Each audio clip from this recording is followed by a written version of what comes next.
it since that's GFE's map normally. That is true. Roll20 playing very well this tournament. Their first 2 sets being versus, I believe, an amateur team round 1, and then round 2 in Eventic you can kind of, potentially shrug out. But in the the semifinals, or excuse me, the finals of the winners bracket, they ended up 2-0ing Tempo Storm, and Roll20 has not dropped a game this tournament. They are 6-0 right now. Technically 7-0 if you count the 1-0 advantage. But there's no map play for that one. But they have not yet lost. GFE has lost. That's why they're in the losers bracket. They lost 1-2 to Tempo Storm, just 2-0ing them, and looking very clean today. GFE's looking pretty solid. Roll20 looked very good versus Tempo Storm as well, though. So this is going to be an exciting matchup. It absolutely will. 2 of the top North American teams. It really looks like Roll20 has actually returned to form at this point. The season was rough for them. HEC season was rough for them, man. They had just done a roster change, and it didn't seem like they quite adapted and recovered that quickly on their way back from the midseason brawl, and it cost them the opportunity to attend the Western Clash. But True. That's not necessarily a bad thing. They might be looking forward to it because, again, the Western Clash is great, right? You want the chance to compete, you want the money, you want to travel. That's all great things. But this gives Roll20 a much-needed break to sit down, think, and prepare for the end game goal, which is BlizzCon. It's interesting because we saw that with Roll20 and Dignitas in Europe, after the last global event at DreamHack, they came back and 4 days later they had to play in their games. It's very exhausting. So like you said, much needed break. Glau doesn't get that break because he's going out there to cast. Regardless, we do see the Illidan ban. We saw very, very powerful Illidan usage in both the winners and losers finals today. And honestly, seeing the Illidan ban is no surprise. Yeah, Illidan is looking scary this tournament. And the Chromie ban follow-up. Is Thoughts that on real? that? I don't know. Is that real? First ban Chromie? I mean, I could see it happening. I mean, Roll20 maybe has a plan. They came to Braxis. GFE plays a reasonable amount of Chromie. I think all the teams are kind of starting to pick up on Chromie. She's just very powerful, and she deals with a lot of the common strategies. That seems to be the buzz in EU as well. Yeah. We're seeing more and more Chromie there. I expect Chromie to make a pretty big showing. This might be the first ban we've seen of her, though. Yeah, in the first ban phase, yeah. I think it's a response to the Illidan first ban. You don't really want to ban out Tassadar Uther. Most likely Roll20 wants one of those heroes. But it does leave a lot of power picks on the table. Dahaka, Genji, Uther, Tassadar.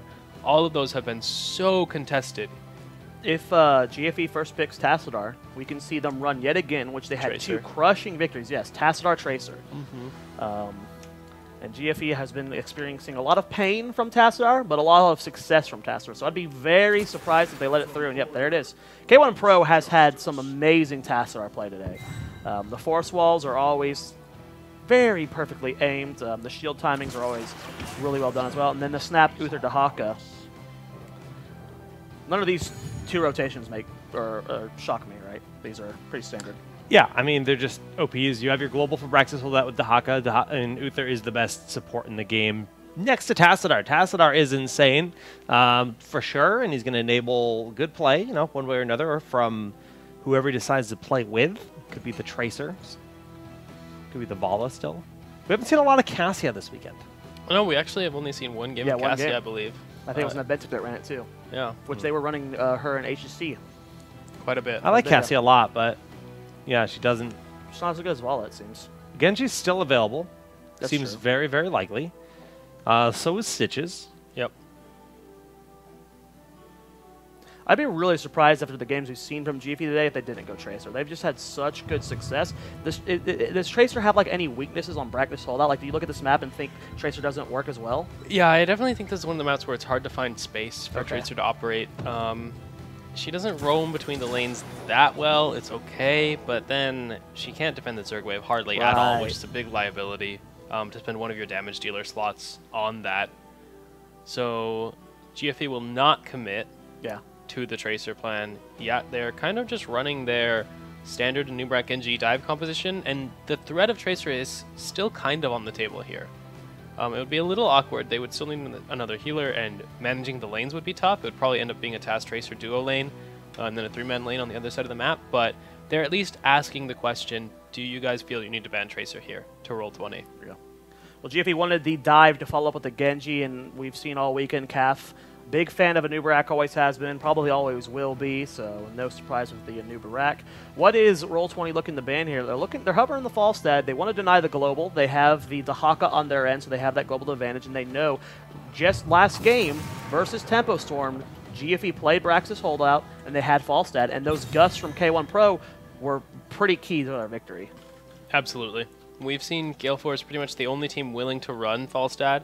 Definitely the only team to prefer that hero in general, and they've used it excellently. So Roll20 not taking the bait. They're not willing to ban the Tracer here. They're just going to say, okay, if you think you can fit the Tracer into this composition, then go for it, but they are not afraid.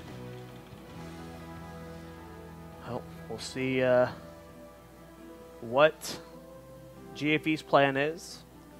You got a lot up on the table from Roll20. They've got their main support. They've got the Dahaka. Yep.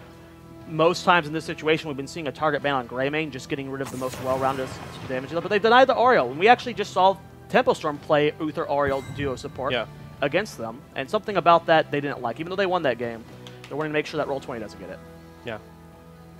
I'm just sitting here hoping for some Stukov, man. Yeah, honestly. I have an itch. We've seen very little. I could still see him being played on either side, personally. But who knows? It's cool to see Stitches get ignored over Dahaka and Anubarak, both really good options. But you know, the start of the tournament, it felt like Stitches was being first pick every single game. But then the teams that are clearly the better teams aren't prioritizing him as much necessarily. Yeah.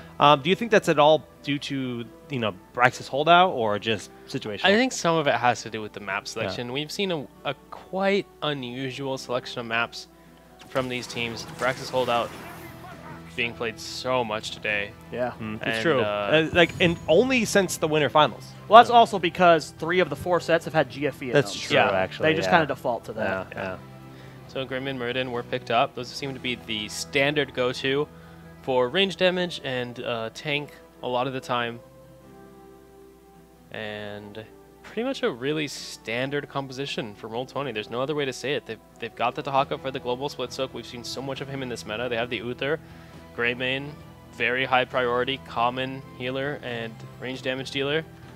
And Muradin picked up by Roll20. I want to slap Calf. He's just way too beautiful for this world. He's be knocked down a step or two. Yeah, man, it was really nice of Blizzard to model Kael'thas after him as well. Yeah. Just not as well buff done. as Calf, but close. Close. Kael'thas is swole, but Calf is next level swole. This is actually the first time today that Zagara wasn't banned on this map versus GFE, Yeah. so they were able to get it there at the end. What are your thoughts on the Brightwing pick there? Ooh, the Zeratul too. Honestly, I've been less and less impressed with Brightwing. I think the Brightwing with the Tassadar is good, but it's Akaface though. Glaurung Zeratul. Yeah, and he's popping off in chat. He's very excited right now that he gets to finally play Zeratul. Another team that has another rivalry / friendship team going on. Cap and K1, both formerly teammates of Glaurung. They were on Denial together and competed at BlizzCon 2016.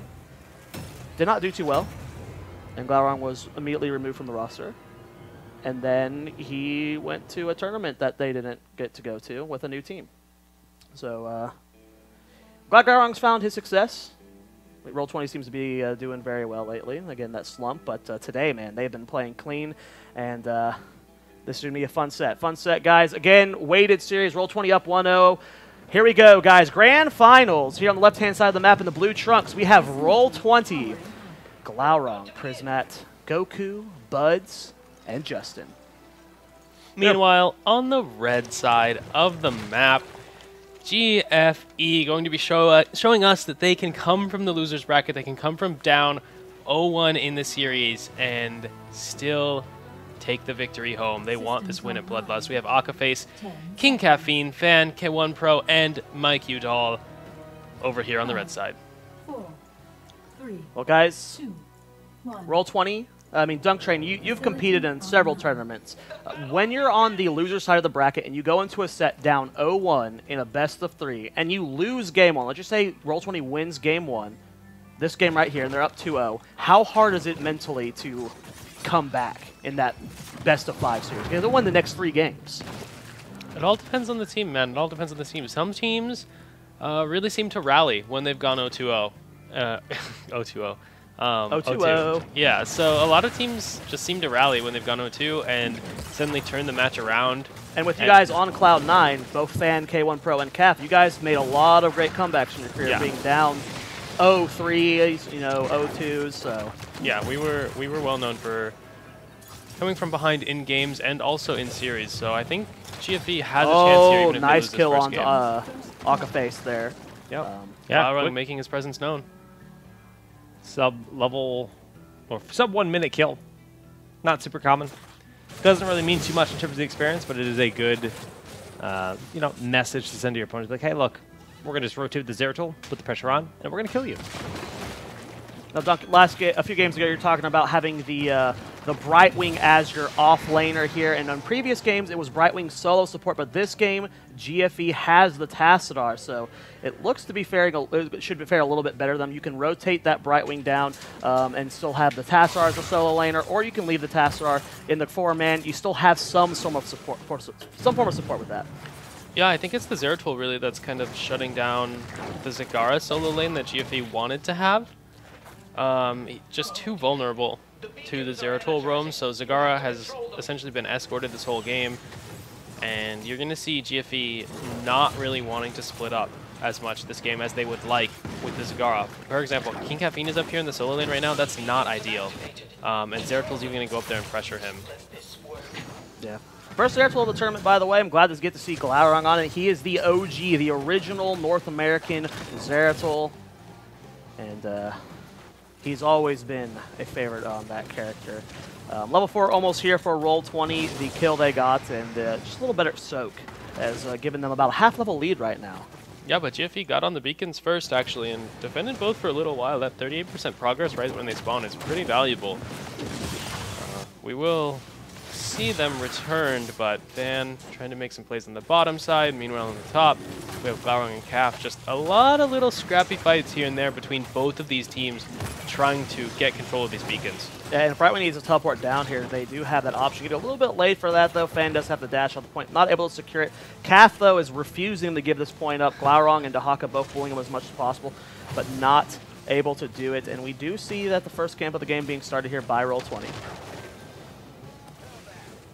Yeah, I mean, the camp's going to be nice, I guess. You know, it gives you some potential distractions for the lanes. You always want to try to find the opportunities for that Zeratul to get those kills. Speaking of opportunities, King Caffeine taking a lot of damage. Akaface has the peels and that pixie dust. And with Brightwing down here, they might be able to force Justin off of this, but he's going to be able to sit here for a while and maximize this. It looks like he'll at least get ahead of GFE. Yes, they do have that 44% now versus the 38. Good job from Roll20 just squeezing that in. Yeah, both teams here playing very respectfully. Fan, on the other hand, goes in, does have the protected, but I don't think... Fan gonna go down. Wow. Prismat just going ham there. No fear, as without the Anubarak, you can chase this comp pretty safely. They don't have the hard CC, they don't have the lockdown, so Prismat not really afraid to just chase for that kill, even though he was low HP. Yeah, very nice. And that's going to be full charge. To start that CC chain from Murden, and 100 is 100 to 38%, I believe it was, Zerg Wave, so relatively speaking, this is a massively more powerful Zerg Wave in favor of Roll20. We'll have to see how they utilize that. Calf being body blocked here. Should be able to get through that wall, unless he used Burrow. No, he does have it up. Is someone willing to die for it? No. Same time, Akaface ended up getting picked yet again. That's twice now he has died. So far, this Brightwing pick not getting the super value. I mean, yeah, you get peekaboo, you get eyes on the Zeratul. Sometimes you can catch the flanks and such, but the pressure from Roll20, it's been non-stop, constantly just keeping them pushing on in. Zagara is now in a terrible spot as well. Will die before the phase shift can even complete its cast. Fan will now get the phase shift, and they're going on in towards Prismat. Brightwing dies again, but they do get Prismat. At least King Caffeine also going down. That's, in the end, what, a 4 for 1? Yeah, 4 for 1. Because Brightwing died twice? Right, dying twice. Yeah, really just clean fighting from Roll20. We talked about earlier today in their set versus Templar. They're just playing and doing stuff well. Again, you know, you have to keep in mind that Western Clash team's probably hiding some strats, but Roll20 is looking really good this game. And I mean, it's Cloud Zeratul too. Like, this is a very powerful composition that they have. and just a really strong early game. 1.5 level lead. This is not something we talked about, by the way, but this is 4th guy versus 5th guy. Ooh, that's First intense. matchup here, so 5th guy taking the throne. 5th holding up guy, that chair. 5th guy beat 3rd guy earlier. And Is Bakery 6th guy? how's Bakery 6th guy? Is he going to be? Who's the next guy? I don't know. Well, he'd have to miss BlizzCon for that. He'd have to miss BlizzCon on that. And Hopefully based on Bakery's how not they've been 6th guy then. playing. Putting the Yeah, putting the jinx on him, man. Uh-oh.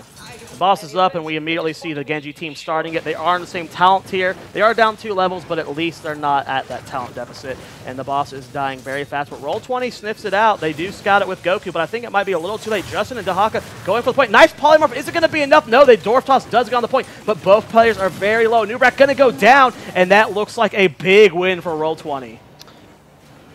That was so close to them not getting on that point, but maybe Yeah. polymorph was used a slight second too early. I think Dahaka got there anyway, though. Yeah, man, that's really unfortunate for GFE. They could have taken the fight around the boss. Is the thing. If they don't actually kill the boss, if it's at about 25%, 1/4 health, then when Roll20 goes for the invade, the Genji deflect can just kill their primary tank or assassinate a backliner, whoever's closest to Genji. But because they actually killed the boss, Roll20 found out. Just oh my Big gosh. 3-man VP here. Will they be able to get it? Genji does end up getting out of there, but King Caffeine has just been the focus of these fights multiple times. They are not afraid to. That's the problem with the solo tank and Nubarak. He is just not as tanky as the Stitches. And the Zagara hasn't been able to cause any pressure, No. has not been able to split Roll20 at all. The Zeratul doing a good job of keeping him from being relevant. And I mean, the draft in general just has felt flat for GFE. They haven't been able to get any of their strengths, the opportunity they need to take advantage of that Zagara push. Good pressure from Glaurung Zeratul. Just he likes to put pressure onto. We have Miwa left. The Tassar has been zoned pretty well by Glaurung in these last few fights as well. Yeah. Just bullying him back, making sure he's not supporting his team as well as he can. This is a pretty big lead, and especially on Brax's holdout with the next beacon spawning, they can't contest this anytime soon. So it's a guaranteed 100% charge, unless Roll20 does something silly. yeah, GFE has really put themselves in a corner here. Already down 0-1 and way behind in this game. They could be looking at an 0-2 very soon. Now, there will be a small timing window for GFE where they have the potential to fight 10 versus level 12. Unfortunately, they didn't reach 10 in time to capitalize on Roll20 spending that Void Prison and other heroics before they hit 10, so those cooldowns will be available by the time GFE has the opportunity to contest. Is there any core threat here, or do you just go top keep and do as much damage up there? Well, the interesting thing... Oh, there's a VP only hits Looks like they one wanna fight. person there. A lot of damage going down on the Zagara yet again. She just gets isolated and killed every fight. Goku looking for the Dragon Fan, not going to get it. It looks like they're doing the top lane push. Not going to go for core here, which makes sense. It's still really early in the game. It's a little too early to go for core. Even with the 100 Zerg wave on the bottom side of the map, I think it's just so tough to actually end the game here. Especially because you spent the Void Prison to kill the Zagara, but she's going to be alive by the time the Zerg wave gets to the core. So it's not like you have a 5v4 advantage on the core. There's a possibility here, though, that Roll20 just puts damage on the core. At this phase, if they find some free kills, they end. If they don't find free Just kills, trying to get Cav. Caffeine is in a bad spot. Has to use the Impale State of Life from Glaurung. Pixie Dust was used as well. Shield's holding on for the time being. The Zerg wave still is about 40% of that of the massive is still pushing in on the core. Gonna go down there. The core's taking a lot of damage. They're all inning for the core. Nice Emerald win there from Akaface. Divine Shield goes on the Greymane, doing as much last-second damage. Will they be able to get this? Justin and Buds and Goku are also healthy, and Greymane lasted a long time. And I think that's it. 10% on the core. Nope, not enough. GG. Game number 1 going on over to Roll20. I mean, my clear takeaway from this is I'm tired of seeing Brightwing on this map. It has had no success today at all. yeah. Like the Zagara was definitely a weak point there. Both times we've seen Michael Udall on this map, but Brightwing just feels to have no value. He died twice in a fight. That's impressive. Brightwing's one of the only heroes in the game that can do that. Yeah. Because the face shifts back in. Like, that's a skill that she has that's...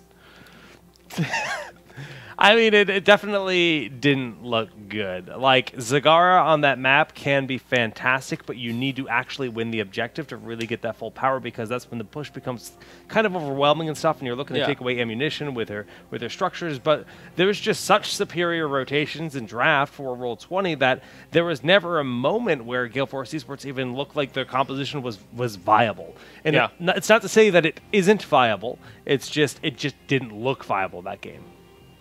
Yeah, everything Gale Force went for, Roll20 just immediately shut down. And it seemed like, based on the chat in the lobby and the way that game was played out, I think Roll20 went to Braxis with the intention of baiting the Zagara pick, and then just crushing GFE with the Zeratul. Well, it was really, really well done there from Roll20. Yeah. Again, very clean play. But GFE's not out of it yet. They still have a chance. It's a long road, though, because now it is a 2-0 advantage here for Roll20, meaning they're one game away, match point, from taking this tournament. The reverse sweep is totally doable. We've seen it done before, and actually, even in yesterday's games, Gale Force got reversed in a best of 3 versus Tempo. So maybe they can bring the pain back versus Roll20, bring the series up. But this is why a lot of people do say the one game up weighted series isn't the best solution, because you win one game and effectively you're on match point. But they earned that win, right? Yeah. They went through the winners bracket. I think they did drop one game to No Tomorrow. That's what chat was saying.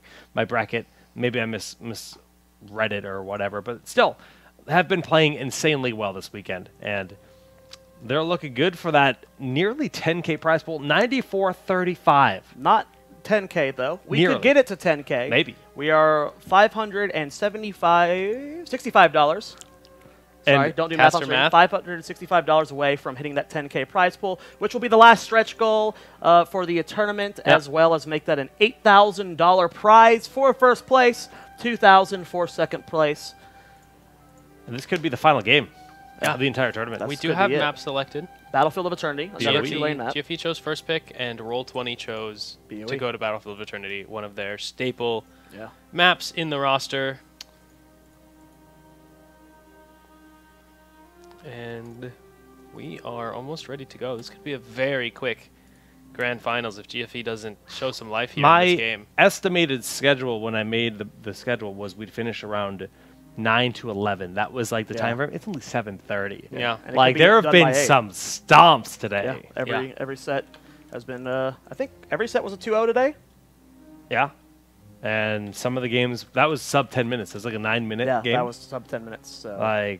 Pretty one-sided game so far today. Again, we got to talk about GFE. They're going to the Western Clash. They are 100% without a doubt hiding strats. They're not drafting to their fullest potential because they got a massive tournament coming up. But they're still getting stomped. So hopefully we can see something come out of them that they don't want to. Just a good standard solid draft that they can pull off here. We'll see. Yeah. Hopefully it doesn't involve Brightwing.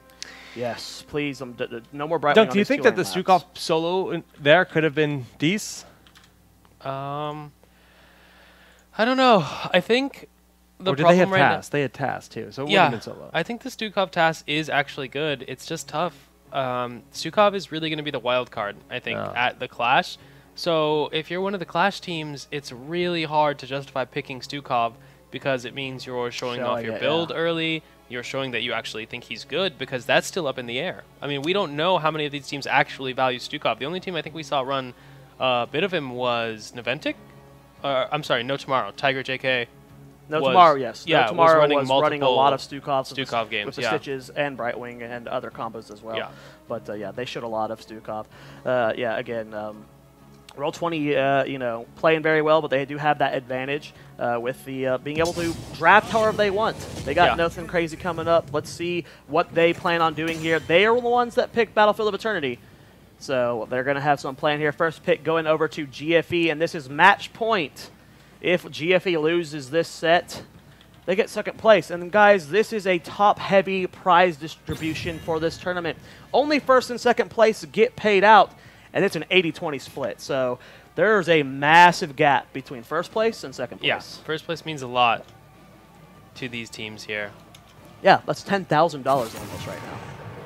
That's almost. that's if their teams don't take a cut of that, that is $2,000 apiece from one weekend. That's not something you want to just walk away. Or not, So it would be I think 8,000 first. I My think math. you need to check your math. It's been a skills, long buddy. weekend. Leave me alone, Derek. It's not 2,000 each. I mean, they wouldn't give Glaurung money because he doesn't deserve it. So they would each get 2,000 if they Hey. won. That would work. That sounds fair to me. Love you, Glau.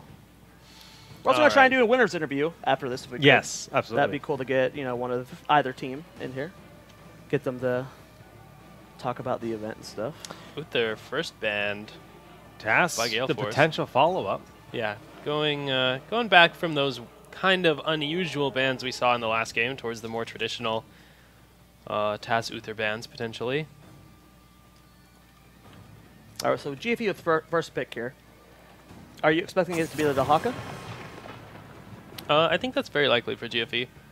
They've shown pretty much that Dahaka is their go-to almost all the time whenever the opportunity arises, and I would be really surprised if they don't pick it here. That comment in chat. The chance of a Genji is still there because they have liked the Genji and Uberak. I'm just not certain. Someone said that NA teams would surely make more money winning Bloodlust than losing the EU at Western Clash. That is, that's funny. Whoever said that, you're funny, man. It's a good shots fired. We'll see though. I think we'll see. Genji is picked up by GFE, first pick. Was one And of this the- is BOE. So well, I was about to say you can see the Abathur Genji, but of course it's Roll20. They're gonna go Abathur Illidan. Yep, they've had great success with that. They're just going to try to steamroll the enemy team again. And now it's up to GFE to find enough heroes to lock down that Illidan and actually be able to kill him before he runs over the whole team. Well, next two picks here for GFE. We've been seeing a lot of early denies on the Oriole. Do you think there's a chance we could see the Oriole pop up before the mid-tier bans? Or not with the Dahaka being open? I don't think it's very likely, to be honest. The Genji doesn't leave much room in the composition for Oriole, Right, yeah. Generator, Tank, and then with Oriole, a lot of the times you kind of want that auxiliary support. And if you go that route, you can't get a global to soak the side lane on BOE, so I think it's tough to kind of mesh those two compositions on BOE. Congrats everyone in the chat that just won bundles, by the way. We've gone through most of them now. That's what it's all about, man. That's If this what is it's the all last about. game, I'm just making it rain. Yeah, just make it rain them loot baxes and mouth elf skins and Genji bundles and Diva bundles and... Did we give away Stukov bundles? I think we said we Yeah, had like them. 8 of them. Stukov bundles. Congrats to everyone that have won them so far. It's going to be Arthas and the Greymane. I mean, we've been talking about all weekend. Arthas, very good versus the Illidan, having that utility of the slows. Yeah. And then, of course, Greymane's just a staple pick right now. Absolutely, GFE going completely standard here. No surprises from that side of the draft. We'll have to see if Roll20 chooses to deviate here at all. We have seen them run this Illidan Abathur, most likely picking up a dive tank and then some damage and looking for these fast fights, although Arthas could potentially slow those down. The Haka being banned, I mean, a little surprising. I guess not from the Illidan team. The Haka can struggle to keep up with them. Yeah, I don't think they really wanted Donka. They don't need to worry about the global so much as they just want more dive. They just want more heroes that can actually hard engage onto GFE and put the pressure on them. Deep banned by GFE. Definitely a nod to Glaurung's the respect. expertise on that hero. Yeah, and the Dahaka ban denies the global. BOE, I mean, with Roll20, you technically have 2 globals right now. Once Illidan hits level 10, you get the hunt. So if they want a global, which usually when you're down 2-0 on the global counts, you really want a global, that forces the Brightwing, and we've already seen that too many times. Yeah. And it's flubbered every time. It has, so Illidan Karazim Li Ming, that is a Grill cam. very mobile, very aggressive 3 heroes to go with Abathur, and you're going to be able to follow that up with like a Muradin, any tank with a gap closer, honestly, and the Roll20 team comp is just so tough to deal with. Especially when you already have the Genji. Genji's good if you can kind of lead the fight off and one-shot someone, but if the momentum of the team fight is against Genji, it's so hard for him to be effective in those fights. It's tough. I mean, Genji's an amazing hero, but it's not like he's perfect in every situation. Yeah, especially after the recent nerfs, it's much more difficult to actually get effective value from Genji in all phases of the game if you're not steamrolling. We're just playing for the non-bright wing. Yeah! Malfurion and a Zool we picked Thoughts up for on BOE. Zool on this map? I don't think I've ever seen Zool on BOE before. Yeah, we have not seen... That's a little weird. Yeah. Usually teams will want one hero who has good wave clear or who has a global so that they can do a little bit of split soaking during the Immortal phase if they're forced into a situation where they have to defend to try to wait out a talent tier or something. But Zool is generally not the pick even in that situation since he doesn't have a global and he's actually vulnerable as a no mobility melee hero while he's trying to soak those lanes. Well, we'll see if the Zool pays off here for GFE. Very interesting pickup here. It can crush the Illidan, though. If he applies that auto-attack slow to Illidan, it Right, just yeah. completely ruins Illidan's team fight. Well, last pick needed here for Roll20. They don't have that tank. And it's been a long time since we've seen tankless Illidan comps. Don't think that's possible with Hunt being the meta pick over Metamorphosis. And it will be the Muradino Cappuccino. Looking at these two comps, who has an advantage here? I mean, the Zool's kind of like a question mark, so we don't really know for sure, but I would say by default Roll20. Yeah, Roll20 has the advantage. It feels like it, absolutely. Their comp is so focused. They know exactly what they're doing. They're diving. They're killing a target. And then getting infinite Malfurion, resets. Greybane, whoever it is, Gleaming resets, Illidan, Snowball team fights. I think the Zool, Malfurion are going to be huge liabilities for GFE. Well, guys, we are at $9,463. Thank you for everyone for contributing. Make sure you go to www.smash.gg/bloodlust. It is your last chance to donate to the prize pool, buy T-shirts, buy bracelets, or not bracelets, wristbands. I keep calling them bracelets. But thank you, everyone. And if we hit that 10K stretch goal, we will be doing a D&D one-shot. Me, Jake Dunk, a few other people from the Heroes community, to give back to the community. But again, thank you, everyone, so far. Our prize pool has exceeded our expectations tenfold. Tenfold. Here we Can't go. thank you enough. Yeah. Here we go, guys, on the left-hand side of the map. This is match point, Roll20. Buds, Justin, Glaurong, Goku, and Prismat. Fighting for their tournament life on the red side. Gale Force Esports from the losers bracket. Down 0-2 now in this best of 5 grand finals. Mike Udall, King Caffeine, Fan, Akaface, and K1 Pro. Can they stop? I mean, in Roll20. the winners bracket series we saw versus Tempo Storm, we saw a fair bit of Illidan and Abathur just tearing through Tempo. Gale Force don't have the most standard composition. They do have good response to that Illidan as he dives. Zool, Malfurion, Arthas, I mean, it's all very good. But I think, you guys are right. I don't know. Oh, a lot of damage going on to Justin. He does leap out of there. Will the chase be enough? The Stormbolt does not end up connecting. The cocktail from K1 Pro did end up missing, though. Don't think it was enough to secure that kill, but those are a big lot body of early blocks pressures. from Buds, though. Those are really good. Yeah. On the skill shots. Really good. But the race is definitely feeling like it's going to be weird for GFE. I mean, Zool on this map is... We're going to find out very quickly. I don't know if I've ever seen him played here on a competitive match. Like, ever. I think I've seen at least one game of Zool. It's not great. It's not great, but one thing it does have going for it is if you split from the Immortal while you're 4-man defending, you will put a lot of pressure on those lanes. So there is some potential upside. It's just, I think against an Illidan, he's probably going to be able to shut you down in the side lane. Yeah, but it's Michael Udall and a low mobility hero. Feed City, feed City. Well, if you are a GF feed, then sometimes that's what you have to do, man. Try and make some space. Zool's a little bit harder to kill, though, than Zagara.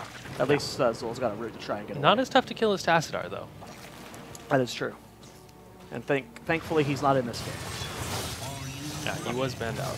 The Immortal is about to spawn, and this is going to be very key for GFE. They are down 1 global right now versus the Abathur. Goku taking a lot of damage to the root. Will it be enough? Goku! Surprising first blood there. You forgot Zool had a root? I mean, this is what their draft is all about, though. Yeah, exactly that. That was not respecting the Yeah. Zul and Genji potential damage. Respect the Zul. Respect the Genji. He did just get nerfed. And I feel like it's been a little bit noticeable, the Genji nerf. Yeah, but it's definitely. not like he's bad. He's I still... mean, his damage output has barely been touched. It's Yeah. all about the survivability. Okay, one getting really low here. Will Bud secure the kill? Nice kill confirmed from Buds.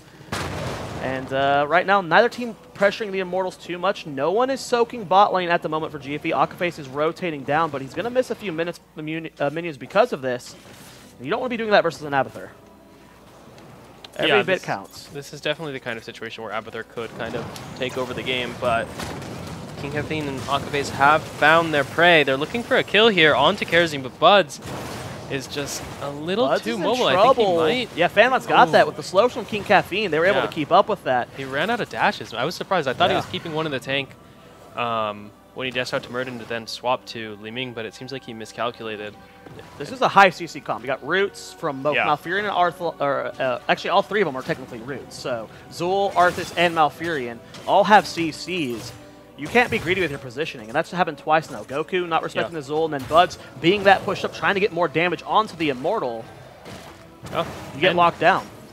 we have talked about how good Roll20's composition is with forward momentum, but on the other hand, if they're being pressured, they have a lot of squishy heroes. Li Ming, Illidan, Kerazim, they're not the tankiest if they're having to try to run away. And as we've been saying all weekend, Abathur, very late game oriented hero.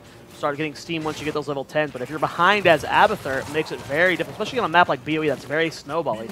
Being behind on Abathur could be bad for Roll20 there. We do see Justin jumping over the wall. They do force the halftime. I think this is okay for GFE. I think they're understanding that they can't really win the Immortal race this first time and are giving up overall. Michael Yell taking a lot of damage, but catching out Illidan. That's twice now Goku has just been caught out in CC locked to death. Yeah, and that's kind of what you can expect to happen, man. When you're running this triple root composition, it's so hard for an Illidan to dance around the team fight. But I don't know if even that will be enough to secure this Immortal for GFE. They really couldn't control the space around their own Immortal. Unfortunately, even in the 2v4, they elected to have K1 Pro and Fan on Genji go back to deal with the Immortal, but they still won the race, lost the race. Lost the race. Do have level 7 first. It'll be an easy cleanup. I mean, the Immortal will get the wall. We'll see if this... It looks like split pressure is being considered. Zul does need to be careful in the bottom lane. Lingering below the Murden, Li Ming, Illidan. Yeah.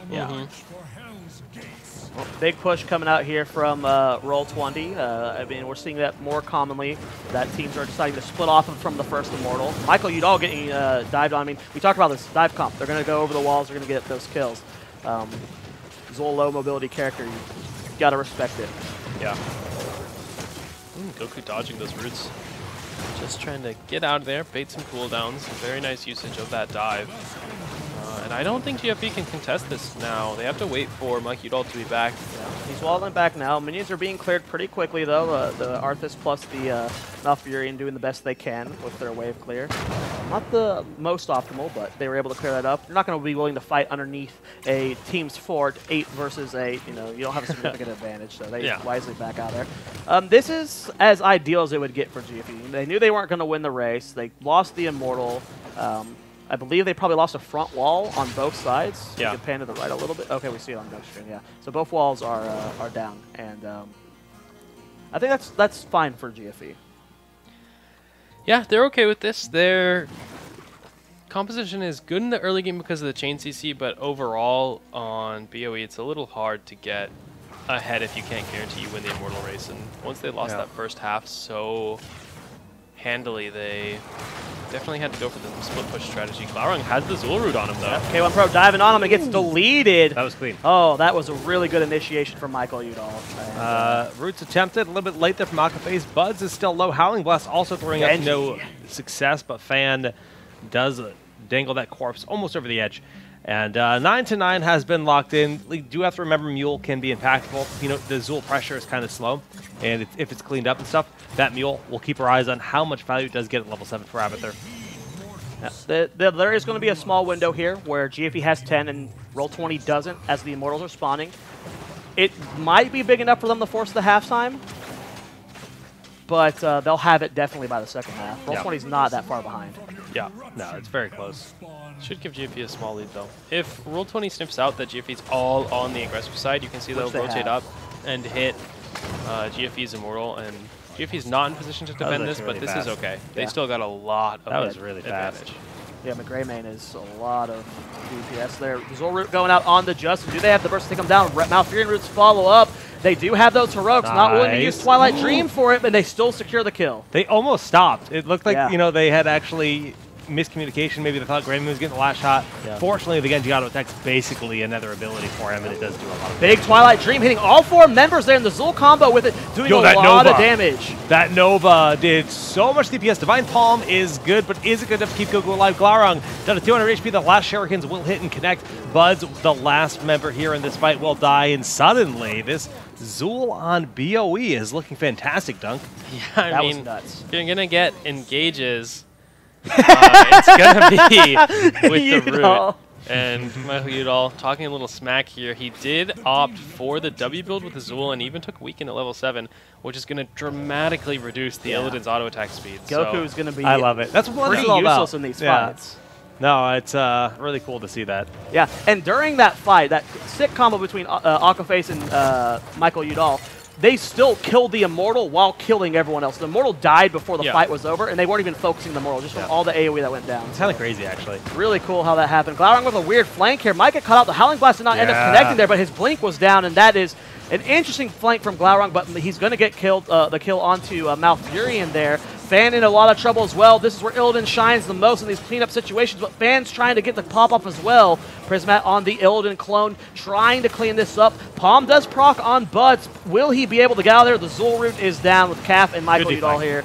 That is going to be a 2-for-3 exchange. That attack speed reduction in these fights against Karazim and Illidan is unbelievable. Right, Karazim's autos are super important they too. Just can't. They can't do anything in that fight. Illidan was in that fight. He had a clone with him to absorb damage, and he still just couldn't do anything. Yeah, he couldn't get anything done, the Zul even after the mouth died. Is showing some crazy value in this game, not because of the map, but because of the comp they're against. Yeah. Smart drafting from GFE. It's not over yet, though.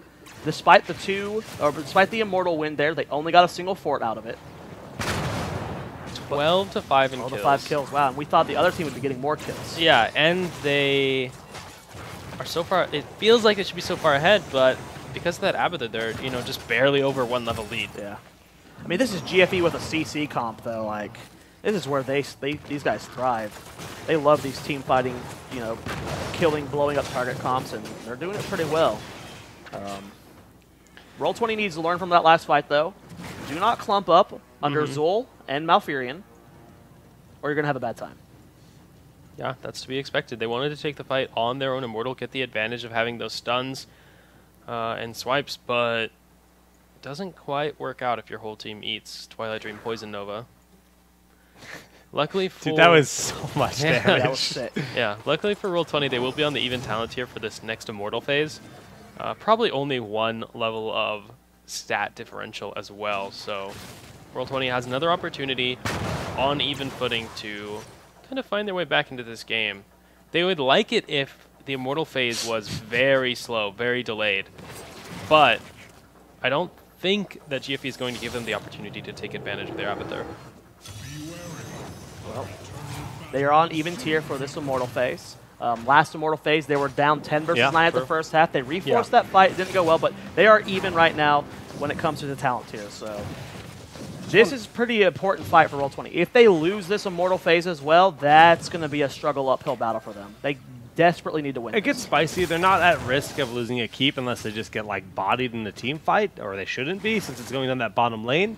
And then they do have Mule to help mitigate damage. So as long as they make this Immortal phase close, I think they'll be fine. But yeah, right now I'm loving this draft. The Zul has just had so much value. It's surprisingly noticeable how slower these guys are attacking because of Michael Udall. little bit of light damage onto the Immortal of Roll20, but they're not quite ready to fight this. They want to just maximize their experience gain. They're going to clear up this bottom lane here. Roll20 looking for a fight instead, though. Fan taking a lot of damage, but Goku getting low as well. Do they have to blow up? Michael Udall rotating up. He's trying to get the rule. Goku does go down to K1 Pro. Justin G in full retreat here. Fan going to go down to Glaurung, though. He has the resets, but everyone is so healthy. He misses the full combo on Akaface as well. Not what Glaurung was wanting. Big Twilight Dream. Buds looks like he's going to get away here as Justin is the focus. He is an avatar. Glaurung again missing his combos, not getting the best value out of Li Ming. A lot of skill shots being missed. Great palm there, but I don't know if it'll matter. Bud's trying to juke out of here. Glaurung teleports in. Surprisingly, the Army of the Dead triggered that palm and gave them a chance to stay alive here. Bone Prison on Justin as the dwarf tossed away. Can they follow up? I don't know if Fruits are available. No, they're definitely not because they just got cast. Justin might live. Yeah. It's so funny watching Curse Bullet hit someone low HP. That did no damage. Like, I heard it connect, and I was like, oh. It's like sweet Nerf gun, bro. Yeah, basically. Goku getting caught out again. Pops Metamorphosis. I didn't even see him take that. Yeah, he dodged the Zul route, and now he's in a pretty good spot in this team fight. GFE is way too low to be contesting this on Roll20 side of the map after the kill attempt on Illidan fails. And that means that despite winning what looks like a pretty convincing team fight, GFE got almost no immortal value, and Roll20 is probably going to win this halftime race. Oh, yeah, definitely. They've got everyone up. They've got a decent amount of cooldowns, but Palm's just about to be up. They're not really willing to pressure without the Zul, but here they go. They're going straight onto Murdigan. They know he doesn't have Avatar. Does he get out of there alive? Just barely. The Span get the kill, and they do secure the kill onto Justin again. Akaface, though, the doom of this Illidan combo is pressuring him so hard. He's still alive. K1 Pro kiting back. Nice Howling Blast there from Calf. Getting the 2. That was just perfectly thrown out. Making sure his team is safe and allowing them to pick up that next kill. 16 here as well for GFE, and this is really tough for Roll20. I'm surprised they're still in the contest. It's down a talent point and down 2 members. They're trying to get some damage on the Caffeine. Glaurung blinks backwards. Bud's taking a lot of damage. Will the Disintegrate get Caff? No, he pops Army of the Dead. Akaface very low and out of mana. Not much help when it comes to the healing. Gets one last heal on the K1 Pro, but they're able to force the half. So Glaurung gets hit with a clutch palm from Buds, but Bud's going to go down for this. Will Glaurung escape? He gets the last blink, and he will get out of there with his life. But the halftime was won by GFE. Yeah, that was close. The continued fighting there, kind of fighting both teams. They both kind of won a team fight and then continued trying to press the Immortal and lost the re-engage. We'll have to see if it happens again to GFE here. As this game just won't slow down. Constant team fight after a team fight. Justin in the front line is providing good cover for the team as Li Ming's trying to get the kills and Illidan rolling forward, but the reset is for Li Ming first. No. K1 Pro's in trouble now. The root does not end up connecting. K1's going to die. Metamorphosis is used. They're going after Fan. Can he get out of here alive? Prismatic Clone is wanting to chase this. Can he get the kill on the Fan? It's so close, and Fan does end up going down. Genji did die in the process, but of that whole engagement, but this is a big Immortal. We mentioned the Mule. It's not going to defend this fort. I doubt it'll be able to defend the keep wall. We'll see. Yeah, the fort's definitely going to go down here. Man, that fight was so, like, that whole fight kept going and going to where Avatar was used twice in that actually fight. Insane. Yeah. That was so much action.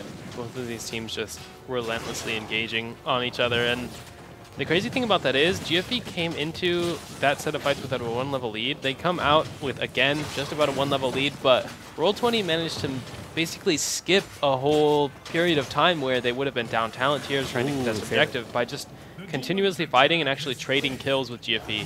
They skipped the portion of the game where they might have had to contest an Immortal 15 to 16. Yeah. And it means they get to take this fight in between the 16 and 20 tier because that tier takes so long to transition through that Roll20 will be able to take an even fight starting from the next Immortal. Take a look, Dunk, at how much experience that the Abathur has got in this game because it's keeping them in the game. Yeah. Yeah, 16K experience gain. I mean, despite being down more than double the kills of their opponents, down they're 10 kills? only down 1 level. It's showing you the value of the globals and the power of Abathur on Battlefield of Eternity. Now, it seems like for the most part these team fights are going in favor of GFE. And I feel like a lot of it, at least that beginning of that last fight, Glaurung was not connecting the skill shots. And you talked about Li Ming earlier in the tournament, you know, these high burst heroes, when you miss those skill shots, you go a long time without that damage. Yeah, absolutely. Especially with Goku getting bodied by the attack speed slow. Glaurung is their primary damage. Yeah, you really rely on Goku to set up those kills for Glaurung. He needs to get people low, put pressure on them so Glaurung can get flanks and land the skill shots on the key members of GFE. But if the Illidan's not putting any pressure out, if the Kharazim's not actually threatening to kill the squishy targets, then suddenly everyone can be more aware of the Li Ming skill shots coming in and actually dodge those or block them with the more tanky members, that sort of thing. An evade coming here from Roll20. They're wanting to contest this point on even tier. Well, they're not going to fully commit to that. They're just going to scout it out. We'll have to see how this Immortal phase is going to go. Pretty big kill advantage in favor of Roll20, or excuse me, GFE. Yeah, it's a big kill advantage, but the experience isn't, like, out of the question yet. Oh, Michael Udall gets killed. The resets are there from Glaurung. Nice Twilight Dream, but it's a little bit too late. The Abathur clone is chasing down Akaface, and K1 Pro is in a bad spot. Arthas is going to fall as well. Fan, K1 Pro and Akaface might be able to get out of here. No, Akaface, even with the Ice Block, going to go down. They're trying to get on the Fantasy. They know his dash is down. A 4-for-nothing exchange here. I think they just go keep and go core. This is 35 seconds without Zul, 50 seconds without everyone else. Yeah, that's game.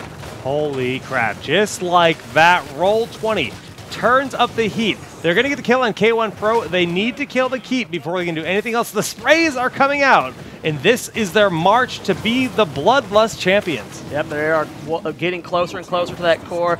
Dunk Train is face palming so hard right now. This just goes to show you, man. Position well. Position well and don't get caught out. Dunk, man, what are your thoughts? You don't seem happy right now. Man, GFE was playing so well that whole game. Yeah. And then One just fight. the Illidan factor, man. The Illidan factor is too much in this late game. One team fight you win near your enemy's keep, and the game is over. And these pro teams know it. Message Glau, see if they have someone they want to do an interview. But yeah, it also goes back to Abathur showed his true value that game, keeping them in that game for that long, keeping them on even tiers in such a kill deficit game. At the end, it was 19 versus 14, but at one point it was 19 versus 9, 10 kill difference there. But the Abathur soak, keeping them in that game, was very impressive. So shout out to Prismat for that. He played very well on Abathur. Dude, that game was... It was an intense game. Yeah. Back and forth. It really looked like GFE was in control, but Roll20 just got that one insane fight. And they took the win, and well played. Congratulations to them. Roll20 will take the lion's share of the prize pool. 80% of that. 20% will go over to the boys. Glau is down for an interview, by the way. GFE. And we got Glaurung. We'll get him in here for an interview in a moment. Just to update the status of the store right now, at the closing moments of Bloodlust, as we're getting ready to sign off, the prize pool is at 4,487. The store will remain open until midnight Pacific. Okay. 7 hours and 4 minutes left. There's actually a timer on the Smash GG website that tells you when the store will close. So if 7 hours. If you would like to get your last-minute donations in, buy your last-minute shirts. It is there. Let's get in touch with Glau, baby. Yeah.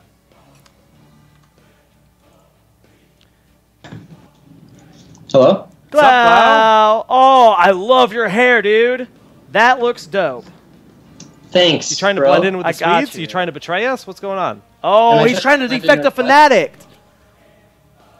Wait, no, I didn't even qualify for the Western Clash. Who cares? But you're about that? going, bro. You're just... Yeah, I'm going to analyze their plays, but Yeah, I'm but not you're gonna- secretly trying to, like, get a deal, right? Like what? I want to be on that boy band, bro. Months.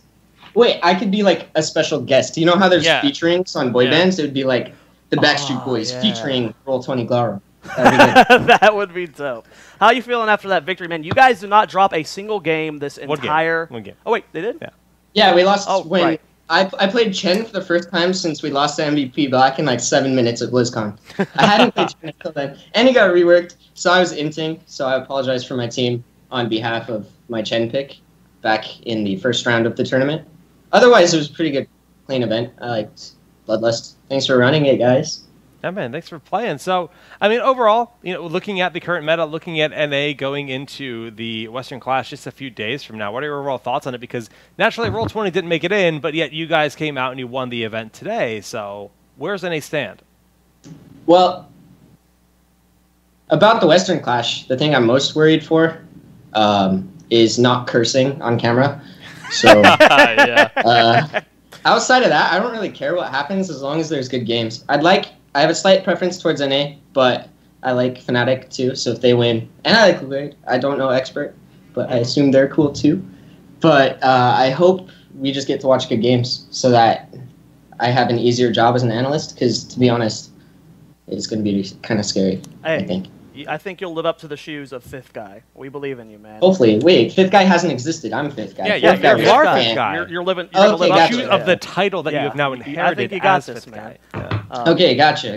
Now, talking about Western Clash, since we're already on it, you guys, as Roll20, I mean, you're traveling, but you guys are getting a break after not having a break from the previous event.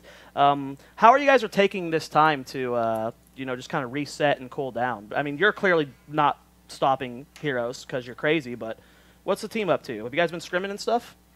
Yeah, we've been scrimming. We have sort of like changed our team dynamic a little bit, and we've been practicing really hard in scrims to see if the results are worth it. So I think going into Split 2, we should have a good chance at BlizzCon and hopefully placing well at BlizzCon. I mean, only time will tell. But to be honest, like it's like bittersweet almost for us as a team that we're not going to the Western Clash, because it gives us like a chance to recover. Because being around the same 5 people for like 3 weeks, all day, every day in a super competitive environment can be pretty stressful. So we needed a break after Western Clash, and our performance was really affected by us not having a break. So this is going to be really helpful, I think, for us overall as a team. I think Dignitas is in kind of the same shoes. Yeah. I mean, I saw JPL talking about going to Japan and all this other stuff. Yeah. Just like the break is, it's bittersweet for sure. You want to compete, but at the same time, it's like, well, it's fine. BlizzCon is what matters.